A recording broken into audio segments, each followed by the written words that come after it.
இந்த வீடியோவில் பச்சை மொச்சை குழம்பு எப்படி செய்கிறதுன்னு தான் பார்க்க போகிறோம். இது நான்வெஜ் குழம்பு அளவுக்கு நல்ல டேஸ்ட்டாக இருக்கும். வாங்க எப்படி செய்கிறதுன்னு இப்போ பார்த்துடலாம்.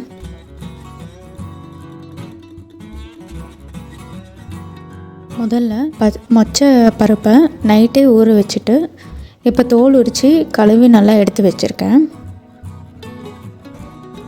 முதல்ல இதுக்கு தேவையான மசாலா பொருளெல்லாம் பார்த்துடலாம். 3 டீஸ்பூன் வர கொத்தமல்லி, 1/4 டீஸ்பூன் மிளகு, 2 பட்டை, 2 கிராம்பு, சோம்பு 1/4 டீஸ்பூன், ஜீரகம் 1/4 டீஸ்பூன், வர மிளகாய் உங்கள் காரத்துக்கு தகுந்த மாதிரி, உளுத்தம்பருப்பு 1/4 டீஸ்பூன், பச்சரிசி 1/4 டீஸ்பூன், வடகம் 1/4 டீஸ்பூன், 2 பல் பூண்டு.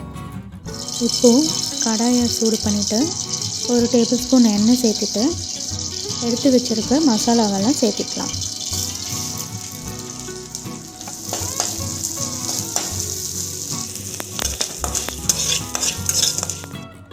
கூடவே 1/4 கப் அளவுக்கு துருவின தேங்காயும் சேர்த்துக்கோங்க. சேர்த்துட்டு கலர் மாறுற வரைக்கும் நல்லா வறுத்து எடுத்துக்கோங்க. இப்போது இது ஒரு மிக்ஸி ஜாரில் மாற்றிட்டு கொஞ்சமாக தண்ணி சேர்த்து நல்லா பேஸ்ட்டாக அரைச்சி எடுத்துக்கோங்க. இப்போ இந்த குழம்பு செய்கிறதுக்கு 15 போல் சின்ன வெங்காயத்தை 2 கட் பண்ணி வச்சுக்கோங்க. அப்புறம் ஒரு பெரிய சைஸ் தக்காளியாக கட் பண்ணி வச்சுக்கோங்க. இப்போது கடாயை சூடு பண்ணிவிட்டு கொஞ்சம் கடுகு உளுத்தம்பருப்பு போட்டுட்டு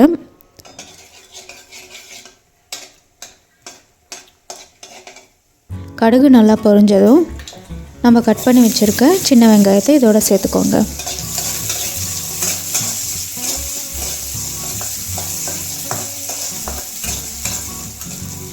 கூடவே கொஞ்சமாக கருவேப்பிலையும் போட்டுக்கோங்க.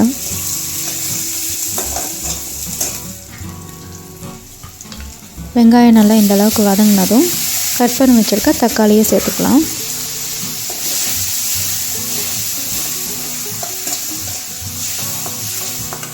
தக்காளி நல்லா இந்த அளவுக்கு வதங்கினதும் நம்ம அரைச்சி வச்சுருக்க பேஸ்ட்டை சேர்த்துக்கோங்க. சேர்த்துட்டு 1 டம்ளர் அளவுக்கு தண்ணியை கலந்து விட்டுக்கோங்க.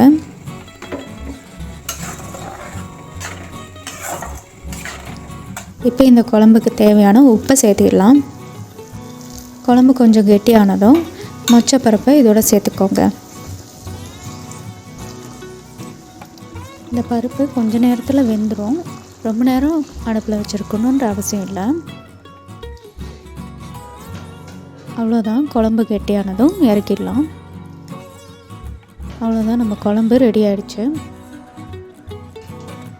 நீங்களும் மொச்சை அவரை வாங்கினா இது மாதிரி ஒரு டைம் குழம்பு செஞ்சு பாருங்கள்.